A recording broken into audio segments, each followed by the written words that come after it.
છેવાડાના અને અંતરિયાળ વિસ્તારોમાં વિકાસ પહોંચ્યો હોવાના દાવો તો કરાય છે, પરંતુ બનાસકાંઠામાં પાણી જેવી પ્રાથમિક જરૂરિયાતના અભાવે લોકો હિજરત કરવા મજબૂર બન્યા। છેલ્લા ઘણા વર્ષોથી તળ ઊંડા જવાથી પાણીની તીવ્ર અછત પ્રવર્તી છે। ખેડૂતો ખેતી કે પશુપાલન કરી શકતા નથી। પાણી જોઈતું હોય તો બમણો ખર્ચ કરી ટેન્કર મંગાવવું પડે છે।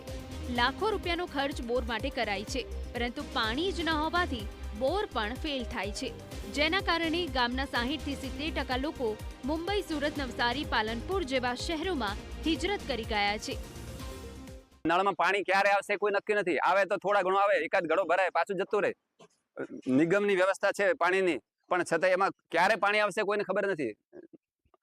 એકદમ ઓછું પાણી આવે છે અને દરેક માણસ હેરાન થાય છે। પાણી નથી એટલે લોકો હિજરત કરી રહ્યા છે અને ત્યાં પણ મંદી છે, એટલે ગામમાંથી લગભગ 70 થી 80% લોકો ગામ છોડીને જતા રહ્યા છે। એનું મૂળ કારણ છે પાણીની વિકટ સમસ્યા।